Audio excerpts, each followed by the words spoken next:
बिस्मिल्लाहिर्रहमानिर्रहीम। बेटा class 10th, आज 5 अगस्त 2020 को जो हमने टॉपिक डिस्कस करना है वो है lipids.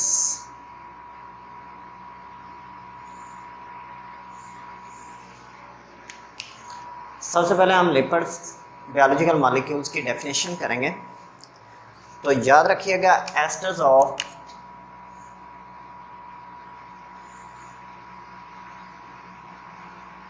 Long chain fatty acids and glycerol. Glycerol और लॉन्ग चेन फैटी एसिड्स के जो एस्टर्स होते हैं उनको हम क्या कहते हैं? एस्टर्स कहते हैं। एस्टर्स का जनरल फार्मूला आप समझते हैं, R C double bond oxygen single bond O single bond R prime. यहाँ पे हमें लॉन्ग चेन फैटी एसिड्स को समझना होगा कि वो क्या होते हैं। Actually long chain carboxylic acid, long chain carboxylic acids को ही कहा जाता है।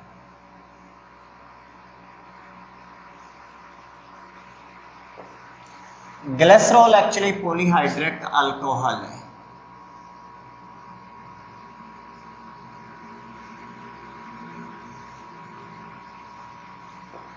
अगर हम सिंपल लिपिड की बात करें तो ट्राइग्लिसराइड हमारे पास होते हैं, जिनमें ग्लिसरॉल CH2OH,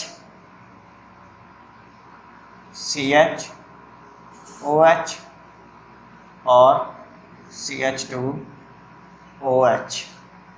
अगर आप इसको फर्दर यूं लिखें तो ज़्यादा बेहतर होगा, क्योंकि हमने बॉन्ड क्लीवेज करवानी है। जब आप ये रिएक्शन करवाएं, 3 मॉलिक्यूल कार्बोक्सिलिक एसिड के लें, R C double bond oxygen single bond OH और C double bond oxygen single bond OH और C double bond oxygen single bond OH। यहाँ से OH, यहाँ से H आपस में मिले, OH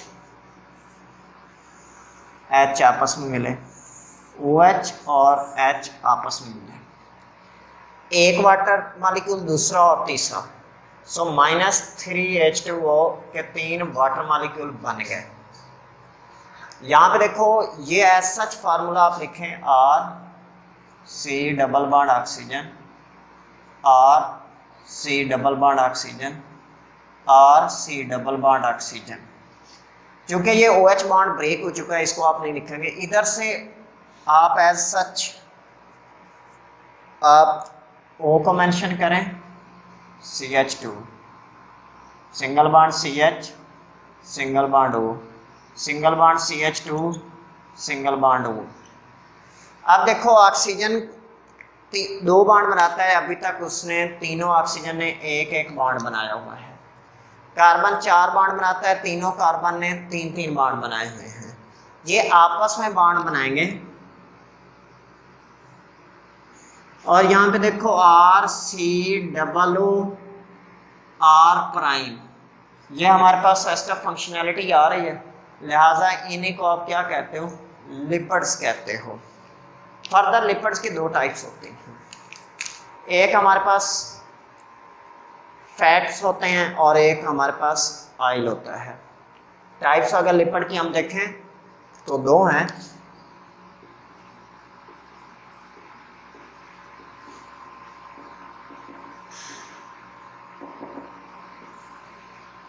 number 1 fats, number 2 oil. बेटा ऑयल रूम टेम्परेचर पे लिक्विड हालत में पाया जाता है, फैट्स जो है वो सॉलिड हालत में पाए जाते हैं। यहाँ पे S है। 2 तरह के हाइड्रोकार्बन होते हैं, सैचुरेटेड और अनसैचुरेटेड। अगर R सैचुरेटेड ग्रुप हो, अल्काइल ग्रुप अल्केन से ड्राइव हुआ, हाइड्रोकार्बन से ना, तो रिजल्टेंट अल्काइल अगर सैचुरेटेड है तो हमारे पास सॉलिड कंटेन्स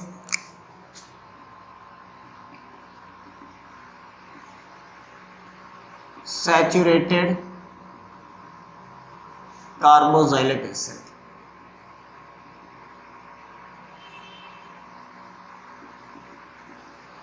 और ये अनसैचुरेटेड कार्बोक्सिलिक एसिड बनते हैं।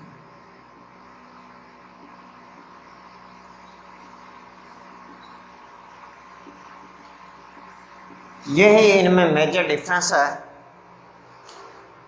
कि फैट्स के अंदर सैचुरेटेड कार्बोक्सिलिक ग्रुप मौजूद होता है, जबकि जो ऑयल्स हैं ऑयल उनमें अनसैचुरेटेड कार्बोक्सिलिक ग्रुप मौजूद होता है। क्लियर हो गया? रूम टेम्परेचर पे ऐसे सॉलिड सैचुरेटेड, ठीक है। फैट्स हमें जो है वो जानवरों से हासिल होता है, जबकि ऑयल जो होता है वो हमें प्लांट्स से हासिल होता है। उसके बाद बेटा सोर्सेज एंड यूजर्स के हवाले से भी है, लेकिन उसको हम अपने नेक्स्ट लेक्चर में डिस्कस करेंगे। आज इतना मुख्तसर लेक्चर देने की वजह क्या है बेटा? बहुत अफसोस से कहना पड़ता है, आप लोग सीरियस नहीं ले रहे, लेकिन आप लोग इस बात को क्यों नहीं समझ रहे कि आज नहीं तो कल आखिरकार अदारे ओपन होने हैं। और शुक्र अल्हम्दुलिल्लाह कि अब तो पाकिस्तान में कोविड-19 का जो ज़ोर था वो भी कम हो रहा है, और इंशाअल्लाह बहुत जल्द अदारे ओपन हो जाएंगे। तो आप लोग सोचें कि आप लोगों ने एग्ज़ाम देना है, तो एग्ज़ाम देने के लिए आप अपने आप को क्यों तैयार नहीं कर रहे? आपके पास सुनहरी मौका है कि आप बहुत ज़्यादा एफर्ट करें, मेहनत करें, और आप 10th में ज़्यादा से ज़्यादा स्कोर करें, ताकि वही मार्क्स आपके 9th के मल्टीप्लाई हो जाएंगे। तो आप खुद देखें कि जब इतने ऐड जाएंगे तो ओवरऑल परसेंटेजेस कहाँ जाएंगे। और आपको मैं बार बार कह रहा हूँ कि मेरिट का ये हाल है कि हमारे स्कूल में एक स्टूडेंट पढ़ के गई है, उसकी बड़ी बहन थी अलिशा इसरार की बड़ी बहन, वो चंद पॉइंट्स से रह गई थी, जबकि उसका मेरिट के 91-2% के लगभग बन रहा था MBBS में। आप खुद देखें कि आज से साल 1.5 साल पहले जो एडमिशन हुए थे BS केमिस्ट्री के GC में, 89 पॉइंट समथिंग पे BS का केमिस्ट्री का मेरिट क्लोज हो गया था। आपने आज से 3-4 साल बाद आना है, आप खुद देखें बेटा कितने मेरिट्स हाई हो चुके होंगे। सो आप एक वो शायर भी हैं सैयद ज़मीर जाफरी साहब, उन्होंने बहुत अर्सा पहले एक नज़्म लिखी थी, मैं 3rd डिविज़नर हूँ मुझे मार डालिए, ये लीजिए मेरी डिग्री और इसका 4 डालिए। भाई थोड़े मार्क्स लेके किधर जाओगे? इसलिए ठीक है, कॉन्सेप्ट अपनी जगह, कॉन्सेप्ट पे फोकस करना चाहिए, लेकिन जब कॉन्सेप्ट अच्छे हो जाते हैं ऑटोमेटिकली मार्क्स भी आ जाते होते हैं, ये ज़हन में रखिएगा। ये नहीं मैं आपको कह रहा कि आप वो नंबरों की दौड़ में सिर्फ लेकिन समटाइम हमें इस मुआशरे के अंदर सर्वाइव करने के लिए वैसा बनना पड़ता है। वैसा बनने के लिए ज़रूरी नहीं कि सिर्फ रट्टा लगाएं और बाकी कॉन्सेप्ट ना आता हो। कॉन्सेप्ट लेके आप लोग नंबर लें तो आपका फ़ायदा है। अगर आप लोग नहीं एफर्ट करेंगे तो बेटा इसमें मैं आपको अल्फन कह रहा हूँ, मेरा कुछ नहीं जाने लगा, मेरा कोई नुकसान नहीं है, लेकिन नुकसान किसका बेटा? आपका। आप अपने पेरेंट्स का ख्याल करें, वो इतने भारी फीसें आपकी अदा कर रहे हैं, लेकिन आप अगर घर बैठ के जब आप मर्ज़ी पढ़ें, कोई टाइम की लिमिट नहीं है, आपको आज़ादी में आप बैठ के पढ़ सकते, फिर भी आप लोग अगर नहीं पढ़ रहे तो आप अपने वालिदैन के साथ बहुत बुरा सलूक कर रहे हैं, उनके साथ धोखा कर रहे हो बेटा, टीचर्स के साथ धोखा कर रहे हो। मुझे ये बताएं कि हमारा दिल नहीं करता कि हम भी आराम से घर में बैठें, लेकिन क्यों आते हैं कि कोई बात नहीं, हम पे बात ना आए, बच्चा ये ना कहे कि हम तो काम करना चाहते थे, हमें करवाया ही नहीं गया। लेकिन बेटा आप अपने पेरेंट्स को क्या जवाब दोगे? हम तो बड़े फ़ख्र से कहेंगे कि जी हमने ये काम किया, जो हमारे कुछ स्टूडेंट्स कर रहे हैं हम वो दिखाएंगे कि इन्होंने किया। और ये भी आपको मालूम है कि ये कोई सिर्फ हमारे अल-बगदाद स्कूल ने थोड़ी किया है, या पीर महल के स्कूल, फैसलाबाद के स्कूलों ने थोड़ी किया है, पूरी दुनिया में, पूरे पाकिस्तान में प्लस पूरी दुनिया में हुआ है कि ऑनलाइन चल रहा है। हम कोई आपके साथ कोई नाइंसाफ़ी थोड़ी कर रहे हैं, हम कोई लेजीनेस थोड़ी दिखा रहे हैं। याद रखिएगा, ईमानदारी की बात है, बाय गॉड मेरा ये माइंड सेट है कि जब बच्चे सामने बैठे होते हैं फेस टू फेस क्लास में, तो हमें पढ़ाना आसान होता है। इस तरह से वो मज़ा नहीं आ रहा होता, हमें ज़्यादा मुश्किल हो रही है, लेकिन क्यों उठा रहे हैं कि नहीं बच्चों का मुस्तकबिल ज़्यादा ना हो जाए। आप लोगों को ये लगता है कि जी जो चंद पैसों की खातिर ये वो, ऐसा बिल्कुल नहीं होता बेटा, याद रखिएगा। मैं आपको वर्बली और मेरे दोस्त ये प्रैक्टिकली इधर देखते हैं, ये मैं आपको मैसेज दे रहा हूँ कि अल्हम्दुलिल्लाह कि जब से कोविड-19 आया मेरी पर्सनली तौर पे ट्यूशन्स हाई रैंक पे गई हैं। मैंने अपने पूरे आज तक प्रोफेशनल कैरियर में सबसे ज़्यादा मंथली पीक भी कोविड-19 में कमाया है।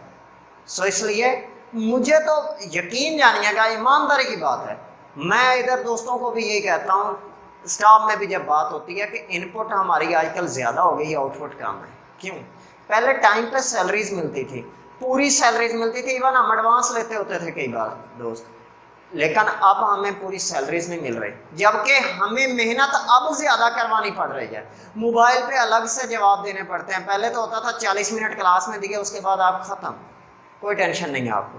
अब स्टूडेंट्स के बाद में मैसेजेस आ रहे होते हैं, आपका फैमिली टाइम चल रहा है, रात को आप दोस्त आप के साथ हैं, आपको जी मैसेज आ रहा है।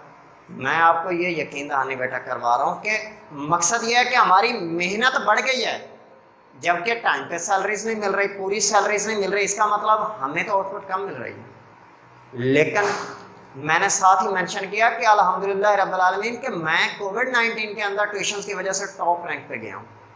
सो कोई इशू नहीं है, लेकिन मेरे लिए ये जब आके इधर मैं लेक्चर रिकॉर्ड करवाता हूँ तो ये आधा घंटा पौना घंटा कंपैरेटिवली मुझे कॉस्टली पड़ रहा है। इसी दौरान मैं अपनी को ट्यूशन एडजस्ट करूँ तो वो मुझे ज़्यादा बेनिफिशियल साबित हो रही है। लेकिन नहीं, क्यों? जब आप किसी के साथ देर बाद चल रहे होते हैं तो आपको बहुत सारी चीज़ें सेक्रीफाइस करना पड़ती होती हैं। तो मैं इसलिए आपको ये कह रहा हूँ बार बार कि आप लोग भी ज़रा संजीदा हों, ये मुनासिब रवैया नहीं है बेटा। मुझे बहुत दुख हुआ कि मैंने कुछ क्वेश्चंस ऐसे छोड़े, और यकीन जानिए मुझे किसी भी स्टूडेंट ने क्या सिवाय एक स्टूडेंट के, वाहिद एक स्टूडेंट है जिसने मुझसे वो सवाल पूछा है बस, और उसका मैसेज भी मेरे पास सबूत है, बाकी किसी बच्चे ने नहीं वो सवाल पूछे। तो ये दुख की बात है। आप मेरे इल्म में ये बात आई, मुझे आप लोग बड़े अपनी तरफ से बेटा शार्प माइंड बनते होंगे। मैंने MCQs क्यों दिया आप लोग को? ताकि बच्चे जो नकल करके भी लगाते हैं ना, वो एक एक लाइन को पढ़ें। माइंड में था कि शायद ये एक बच्चा सॉल्व करेगा, दूसरे से आंसर की मंगवा लेगा, और वही हुआ कि एक स्टूडेंट है, उसके बड़े बहन भाई मेरे स्टूडेंट्स थे, उन्होंने मुझे बता दिया कि सर आपके तो पॉजिटिव ऑब्जेक्टिव वहीं पे ख़त्म हो गया जब बच्चे ने आंसर की वैसे ही मंगवाई थी किसी से, और वो कॉपी पेस्ट कर दी। उसने तो इवन यानी कि क्वेश्चन पेपर खोल के देखना गवारा नहीं किया। तो बेटा ये जुल्म किस पे किया आपने? अपने आप पे किया, मुझ पे नहीं किया। तो खुदारा मैं हाथ जोड़ के आप लोगों को कह रहा हूँ बेटा कि कुछ अपने वालिदैन के लिए तरस खाओ, उन पे रहम करो।